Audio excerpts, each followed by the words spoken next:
Thanks a lot the organizers for putting the paper in the program. Thanks a lot the survivors for being alive here. Two very nice and kind of long days. Okay, so this is a joint paper with Florencia. Oh, I'm sorry. Yeah. See. So this is a joint paper with Florencia. She was my former student at Carlos III. Now she's in the Fed. So I need to put the note at the bottom of the slides. So these are our views and not necessarily those of the Board of Governors or the Federal Reserve System. And Evi, and I'm Hernán Seoane. The paper is called the Green Metamorphosis of Small Open Economy. Basically, okay, so here. What do we do here? The objective of this paper is just to develop a lab where we can study the macroeconomic effect of the green transition, right? And in this lab, we can actually evaluate different policies to induce this transition, and we will compare them. That's going to be the objective of the paper. And why do we need this lab? Basically, because I'm going to show you some evidence that emerging economies are small open economies in general, but emerging economies specifically, are far from being green. They are kind of lagging behind in the green transition compared to developed economies. And it's kind of clear that we have to make the transition fast, which basically implies that these economies that are lagging behind will probably need to switch into green in a short amount of time. And we're going to show that this is costly. Okay? This is one of the objectives of this paper. So here there's some evidence. In this picture we plot the consumption of non-renewable energies, the kind of brownish colors, and green consumption of green renewable energies. This is the green areas for different economies and different regions. No? So here we have the whole world. Here we have the Latin American countries. So here we have two Latin American countries, Brazil and Chile, and here we have Sweden and Norway. Here, Sweden and Norway are kind of pioneers in this transformation. So now their consumption of energy, basically 2/3 of the energy they consume is from renewable sources. Both Sweden and Norway. In Latin America, you have some sort of heterogeneity. Brazil is kind of a lot greener than the rest of Latin America. So actually, almost 50% of Brazilian consumption of energy is from renewable sources. You see, Chile is going to be our sort of case study, our parametrization here. Chile is far from the green transition. The world and Latin America is far from having done the green transition. No? The second thing is that in Latin American countries, in developing economies in general, there's no infrastructure to undergo with the green transition. So here what we have is basically the installed capacity of renewable energy in the last 20 years. So from 2000 to 2020, you see that all the increase in the renewable capacity is basically coming from Asia. If you look at South America is this yellow line that didn't change over the last 20 years. So there hasn't been strong investment to make this transition, to ease this transition eventually. And this investment is going to take time. So when these economies decide to embark in the green transition, they will have to spend quite a lot of time increasing the infrastructure. And the last piece of evidence is that in most economies, there's not even the right fiscal incentives to start this transition. So here what we have is something that is called the carbon pricing score. And basically the idea of this, if you see this goes from 0, it should go to 100, but 100 is too large of a number because none of the economies get to 100. And this is basically which share of the total cost of carbon do you actually pay? Okay, so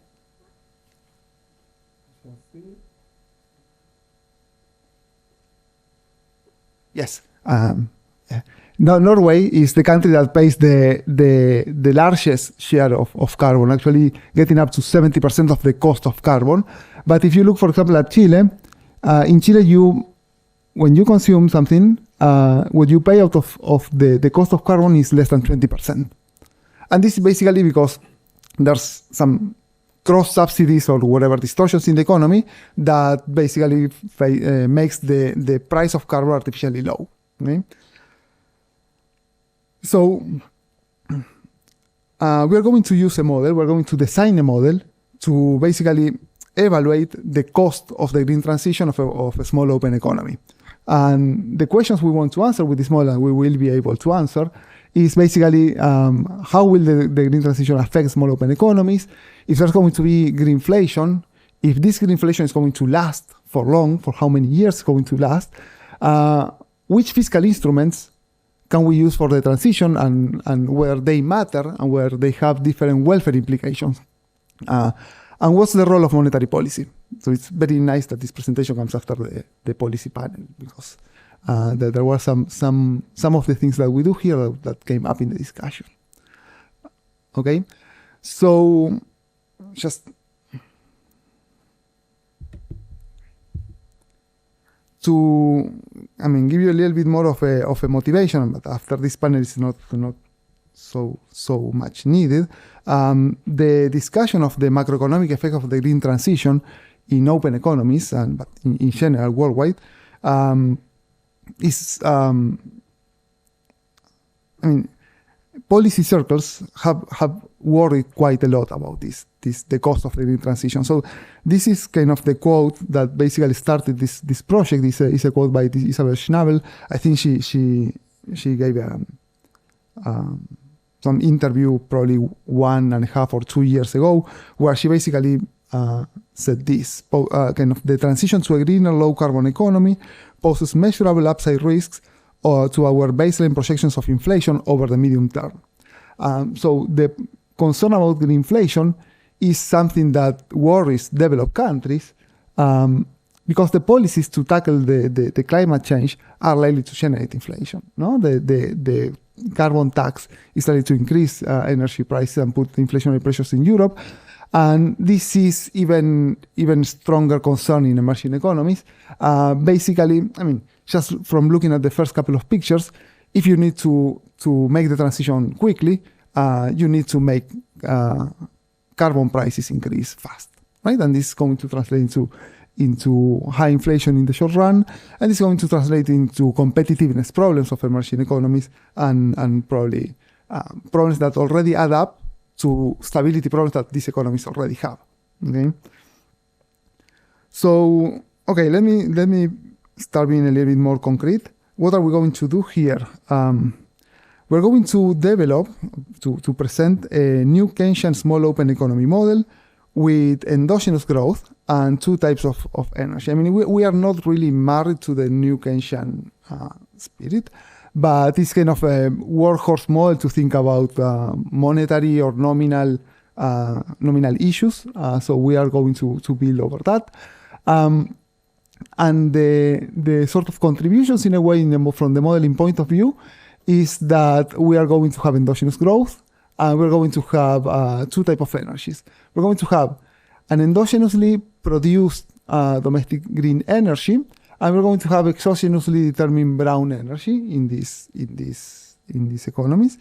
And the endogenous growth is going to be directed input saving technical change between energy and other factors. Okay, so we build on we bring what Hassler, Percruzel, and Olofsson have done for a real business cycle in a closed economy into an open economy new Keynesian model where we can talk about inflation and fiscal and monetary policies. That's a little bit the objective of our modeling strategy.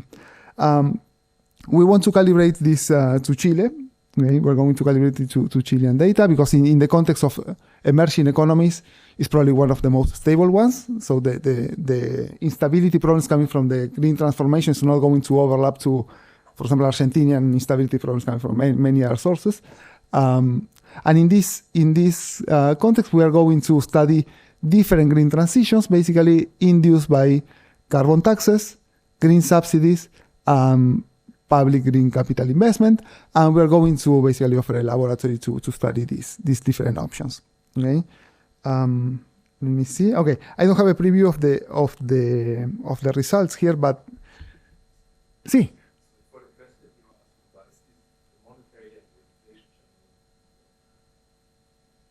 Okay. Monetary channel, I think is going to be important. You will tell me, but I think it's going to be important. So the inflation channel, the monetary policy is not. I mean, it's not really going to play a big role. I mean, we are going to have the standard result. Not that if you want to decrease to have a transition with low inflation, you will have to be more hawkish, and if you are more hawkish, you are going to generate a larger output gap. If you are willing to tolerate inflation, you can make the recession a little bit milder, and you're going to have higher inflation in a higher horizon. This is, I mean, we started thinking this project about the greenflation per se, and then we saw that there was more interesting things to say regarding fiscal policy than monetary policy per se. But one of these conclusions that monetary policy plays a little bit of a second role is because of the type of monetary policy we have. In a more general setting, I think monetary policy can matter a lot more. So here we're going to have a sort of a Taylor rule with an active monetary policy. If you think of a passive monetary policy interacting with some different behavior of the fiscal branch of the model, then monetary policy may generate a lot of higher volatility. Right? But I mean, if you want, we can talk a little bit more about this when we get to the rules. Okay, so to give you just one controversial preview of the result. Carbon taxes may not be the best choice, depending on what you assume that brown energy is making in the economy. Okay, so we are going to have some welfare evaluations, and we can discuss a little bit about that. I mean, in the end, I think the bottom line is that we still want to move on with carbon taxes, but there are some issues to discuss. Okay, let me skip the contribution. So we are relatively fine. Okay. Okay, let me get to the model. We're going to have a representative agent, consumer, that is going to maximize the present discounted value of lifetime utility, and they derive utility only from consumption. We don't have an expectation here because we're going to solve the perfect foresight model. And these guys are going to maximize the present discounted value of utility subject to a sequence of Bache constraints. And this is a complicated Bache constraint, but it's basically the Bache constraint of a monetary economy, of a monetary small open economy. No? So the first line, in the first line, we have the use of resources. In the second line, we have the resources. So in the use of resources, this house is going to consume, it's going to invest in traditional capital, and it's going to invest in green capital. Okay, so traditional capital is the capital that you use for the production of the final good. The green capital is the capital that you're going to use for the production of green energy. Okay, these are some uses. Other uses are savings in government debt, savings in international assets. International assets are denominated in foreign currency, so FX is the nominal exchange rate. And these are all the uses that we allow for this consumer. In the resources, you have the return for saving in government debt, the return for saving in foreign asset. There's a risk premium here. Income coming from working, from labor, returns to holding capital, and returns to the green investment. There's going to be some firm's profits. The households are going to be the owners of the firm, and then there's going to be some lump sum taxes. So maximizing utility subject to the budget constraint, and the loss motion of the green capital and the loss motion of the traditional capital. Both green and traditional and traditional capital have adjustment cost. Okay? So this is the household. Household is relatively standard. It's very similar to Justiniano and Preston and other papers. Then we are going to have some final good producers. Final good producers are also super standard. They are going to be competitive agents that are going to take a bunch of intermediate varieties, okay, are going to pack them into a final good, and they're going to operate in a competitive environment, so they're going to make profit zero and so on. Okay. So, okay, here is going to get a little bit more fun. Each variety is produced by a different producer that operates in a monopolistic competitive environment, very standard to the new Keynesian models. And this monopolistic competitor, the producer, for instance, of variety I, is going to choose factors of production and prices. We're going to assume Rothenberg prices. It makes things a little bit simpler. In order to maximize the present discounted value of lifetime profits. Okay? So the technology, I mean, the production function for producing the intermediate variety I, the H stands for home production. I mean, is products of the domestic economy. In period T is basically this function. Okay, it's a sort of a CIS with a Cobb-Douglas for capital and labor. And this function is a function that we borrow from Hassler, Krusell, and all of 2001 from their JPE paper. And it's a function that combines what we call traditional factors of production and energy. Okay. The epsilon stands for the elasticity of substitution between these two traditional factors and energy. And energy is produced by a combination of green energy and brown energy. Green energy coming from renewable resources and brown energy coming from polluting type of energy. And this psi determines the elasticity of substitution. We're going to have basically that energy and traditional factors are complements. And we're going to have that green energy and brown energy are substitutes. That's going to be our parameterization. And okay, so labor is given in a fixed amount. If you remember, it didn't enter the utility function, so there's no additional labor choice.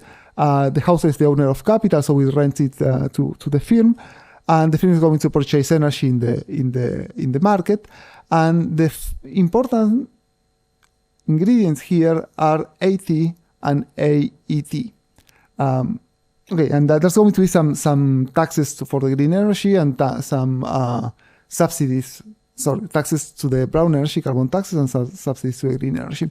AT and AET is the efficiency with which you are going to use the traditional factors or the energy. Okay, and this efficiency is going to be endogenous. Okay, so the idea is the following: we're going to have a model in which you have low substitutability between the traditional factors and energy. Okay, but related to the discussion of, for example, the Ukrainian war, when you have sudden changes in the price of energy, you are a producer, you would like to become more efficient in the use of energy. So you are going to use some resources to be able to use less energy, spend less money in purchasing that energy, and being more efficient at the cost of being less efficient in the use of the rest of the factors. Okay, so we're going to have low substitutability between energy and the traditional factors, but this low substitutability in the short run is going to be complemented in a way or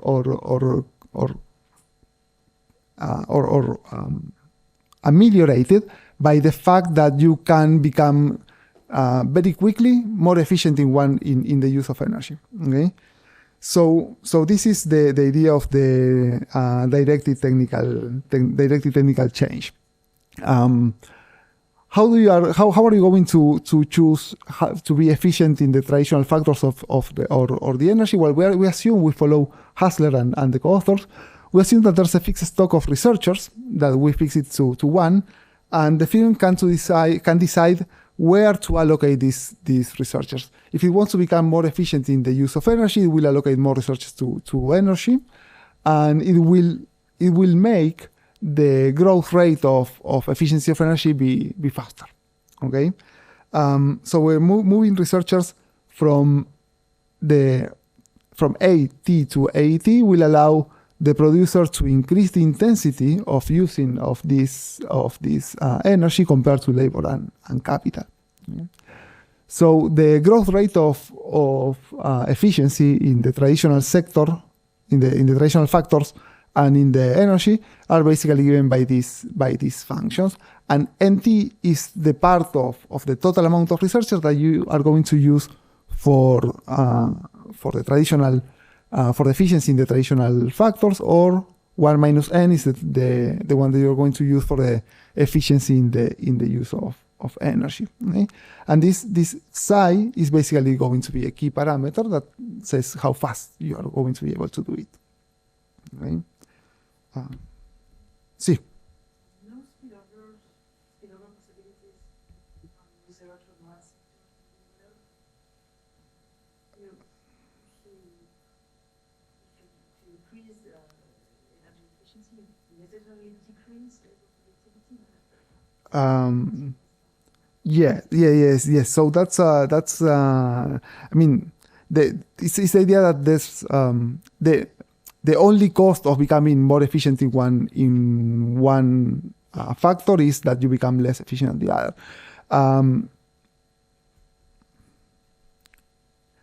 I think that one possibility that we don't explore, but one possibility probably is one possibility is to allow for the total amount of researchers to increase, to grow. That would be some sort of R&D investment that we are not going to have here, but it can be an interesting thing to consider. Yeah. Thank you. Okay.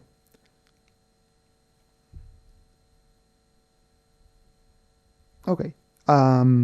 So good. Okay. So the production. Now we discuss about the households. Final goods producer, intermediate goods producer, and now the intermediate goods producer, they purchase energy, and they purchase a final energy bundle, and this final energy bundle, this function here, is composed by green energy and brown energy. Well, the green energy is going to be produced domestically, and for us is a non-tradable good. Okay, I think that's not a very difficult assumption to swallow, because currently the transportation of green energy is something that is costly and is not done at a reasonably large scale. So we assume that Chile is going to produce green energy, and this green energy is fully going to be consumed in Chile. And the production of green energy is basically going to use green capital, green public capital, and a fixed factor. Okay, so we're going to have profits in this sector, and these profits are going to be distributed to the households. Okay, and this sector is going to solve a static optimization problem. It's going to maximize profits. It's going to pay the rental rate to the private green capital, and it's going to sell the energy at the private green energy price. The green capital supplied publicly is going to be like a public good. This firm is not going to pay for that, and what we have in mind is pretty much infrastructure. Okay. So the green energy sector is going to be perfectly competitive. It's going to be produced and consumed domestically, and then there's going to be an endogenous price of this green energy that's going to be to clear the green energy market. The green energy market, and then the brown energy. Given that we don't care much about the brown energy, we're going to assume that it's exogenous. It's exogenously given. The economy, Chile is going to receive an endowment of brown energy. And this endowment can be larger or smaller than the total consumption of brown energy. So Chile can be importer or exporter of brown energy. Given that this is going to be a commodity, it's going to have an international price, and the domestic price of brown energy is going to be the real exchange rate times the international price, everything written in terms of the price of the final good in Chile. Okay. This is a new Keynesian type of model, small open economy. So we're going to have a demand from the rest of the world of the goods produced domestically, and this is just to close the model. Okay. The rules, the fiscal and monetary policy rules we are going to have a central bank that is going to have a standard Taylor rule. Again, it's not that we are really married to the Taylor rules, but I think that we didn't want to deviate or innovate in this dimension. So, and it's actually a good representation of the Chilean economy. They have an inflation target, so it's not that it doesn't fit into our country. And then for the fiscal authority, it matters to pay attention to the budget constraint of the government here, because we are going to have a lot of policy instruments. And again, as we saw in the last presentation, all these policy instruments are going to have a general equilibrium effect. So the government is just going to be a guy that has to clear this budget constraint and has a tax rule. So the uses of resources of the government is going to be just paying for some subsidies to the green sector, repaying debt, and investing in green capital. And the resources are going to be issuing debt, collecting the proceeds from carbon taxes, and some lump sum taxes that are going to clear the constraint. And the lump sum taxes follow a fiscal rule where the taxes respond to the amount of debt. Okay. How important is going to be monetary policy? And this is something we didn't explore so much, but I think it's important to highlight now. How important may be monetary policy as a source of volatility here? It may be super important if we assume that these taxes don't respond to debt. Because if we assume that, then monetary policy is going to need to create inflation to make the budget constraint of the government whole. Okay? This can be a big source of instability. Okay, but this is not the objective we are after here. We want to study the green policies. Okay, so what we're going to do? 10 minutes. I have 10. Good. So what we're going to do here is basically solve a perfect foresight model, and we're going to calibrate our economy to Chile. We're going to try to match some first order moments, some steady state moments. And some moments related to energy production. The calibration is a little bit in work in progress, but nevertheless. Okay, and the exercise we're going to our baseline scenario is going to be a carbon tax increase from 5% carbon tax, that is roughly what Chile is taxing now, to 35%, which is what Chile expects to tax by 2050. Yeah, and we're going to simulate a transition of about 50 years. Okay? 10 minutes is fine if I skip the calibration. So I told you a little bit about we want complementarity between traditional factors and energy. We want substitutability between brown energy and green energy. So those are our baseline assumptions. Some parameters are kind of standard parameters in the New Keynesian business cycle literature. Some parameters are from Justiniani and Preston. For some parameters, we target averages in the data, and for some parameters, we are doing a sort of a leap of faith. Okay, and we are going to do sensitivity with those parameters. Okay. So some parameters are very hard so far has been very hard to match or to find a nice, interesting target. So what we're going to do, we're going to fix them to some values that are sort of standard or relatively uncontroversial, but we're going to do sensitivity with those. Quantitatively, things are going to change. Qualitatively, things are not changing. Okay. So let me skip the rest of this calibration. And then let me explain you the baseline scenario and the main result. So what we're going to do is to simulate a green transition induced by a multiplication by 7 of the carbon tax. Right? So here is the transition. Okay. So what we do here is we increase from 5 to 7% to 35% the carbon tax. So this is going to make the first thing it's going to make is that it's going to make polluting energy more expensive to the product in the production of energy. So the producer of energy is going to substitute the intermediate firm, that is in the end the guy that packages green and polluting energy, is going to substitute from brown energy into green energy. Okay? But there's a problem. The production of green energy requires capital, and capital is slow to adjust. So in the very short run, the increase in carbon tax is going to increase the price of brown energy, but it's also going to increase the price of green energy, because there's going to be a demand for green energy that cannot be covered by the supply in the very short run. Okay? So this is why we see that the price of green energy jumps here, and the price that you see here. Let me skip for a second this price, because this is the price of brown energy before taxes. Now the price of brown energy after taxes increase, but it also increased the price of brown energy before taxes because of the real exchange rate. I will come to that in a second. But the thing is that you want to substitute away from brown energy into green energy, but there's a bottleneck, okay? Because you don't have enough installed capacity to produce green energy. So the price of green energy increases, the price of brown energy increases too. In the very short run, you reduce the use of brown energy, you increase the use of green energy.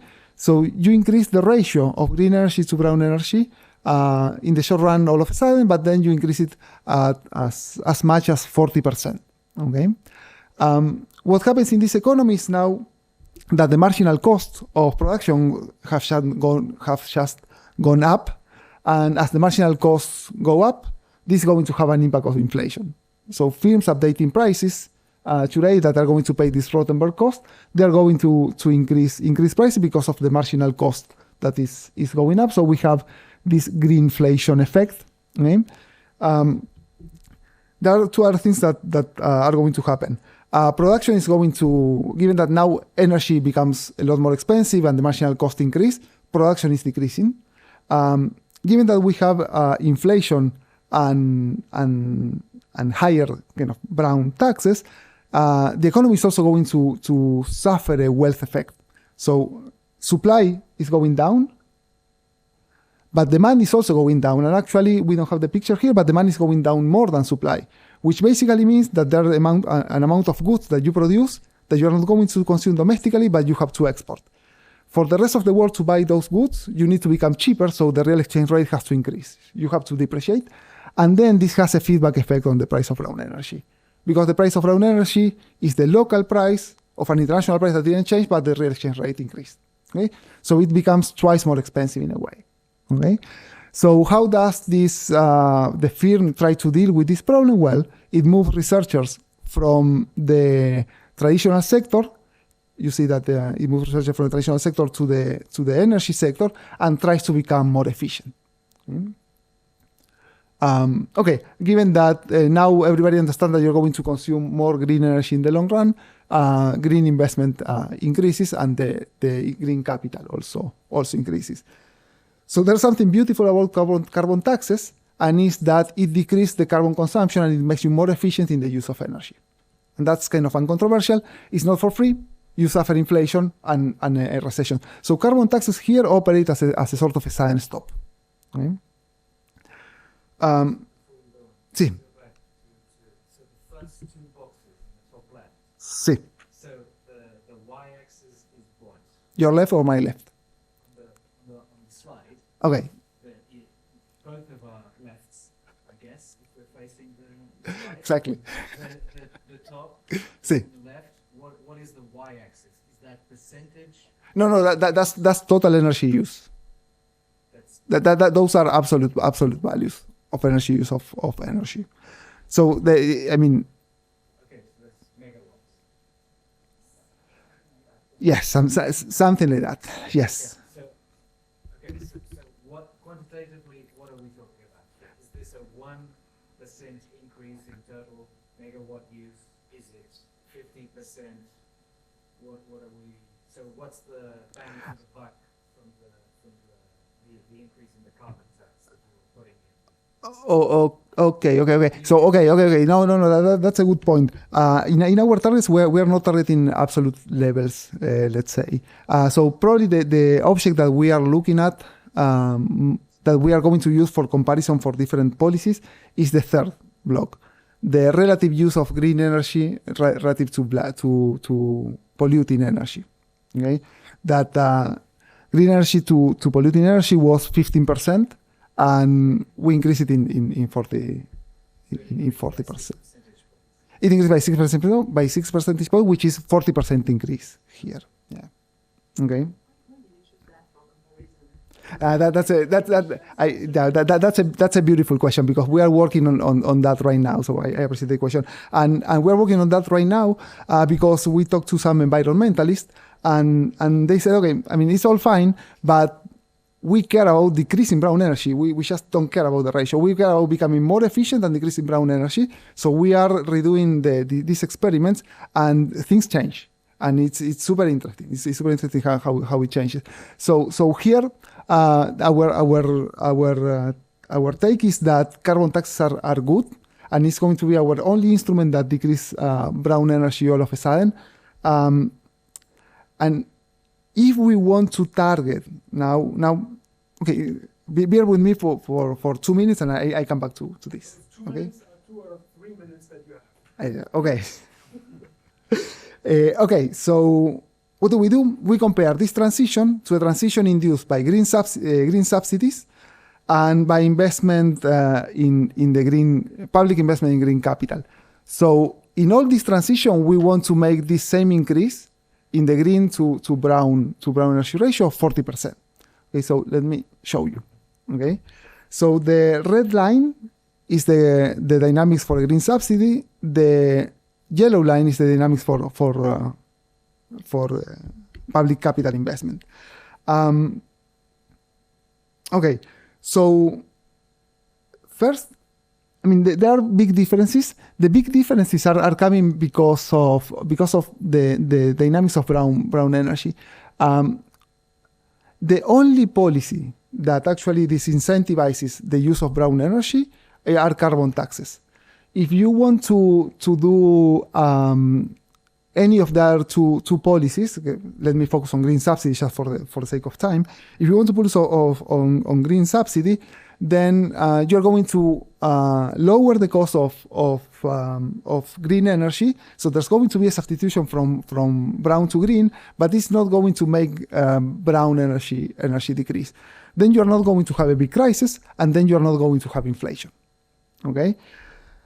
If we want to target a pattern for brown energy, so if we want brown energy to decrease in the same amount for all the instruments, we can't. And I think that's an interesting result. Subsidies cannot make this transformation in the way we want. Okay, and because I mean the subsidies that you have to give are outrageous for you to decide to get away from brown energy. Exactly, and then it's going to have another kickback in that dimension. Okay, okay. So let me just there's a cost of the green transition, and there are different costs. One cost is that you can go with carbon taxes and suffer inflation and a recession, or you can go with subsidies and you will not be able to reduce the use of brown energy. Okay? So now let me just skip to the last result I want to show you. We do some welfare analysis. Okay. So the welfare analysis are standard welfare analysis. We look at the transfers of consumption that you are willing to do or not to move from the original steady state to the final steady state. And we compare the welfare cost of all our three policies. Okay? For the baseline model, the best policy is public infrastructure. Public infrastructure, the household would be willing to pay some consumption to move to a public infrastructure environment. But why? Because we don't have a negative externality of brown energy. And I think that's important. Internalized or non-internalized, that's going to be super important. When we allow for a negative externality of brown energy, the only policy that matters is carbon tax. The best policy is carbon tax. You're going to suffer a welfare cost because output is going down, consumption is going down, and inflation is going up. But still, you are going to suffer a lower cost under carbon tax because you have an extra cost coming from externality. Okay, that's and then we have some sort of, we can think of a welfare that has a premium on the use of green energy because we like to be nice guys, and in that case, we are back to public infrastructure. Okay, but I think that the most sensible and reasonable assumption here is to have a negative externality from brown energy because summer is getting very, very hard everywhere. Okay, and this is it. Thank you, Hernán. We have time for 1.5 questions. Krista.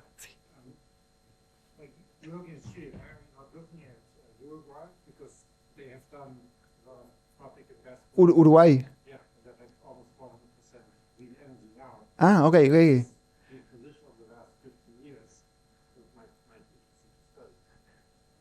Okay. No, that's a good point. I mean, honestly, the reason why we didn't look at Uruguay is two. First, they are very small, and second, they are basically our cousins, and we are being not too nice to them. I mean, Argentina is importing a lot of crisis to Uruguay, so we just wanted a more stable, a relatively more stable economy, and Chile has very good data. But it's true, probably is one of the most advanced in the green transition in Latin America. Yeah.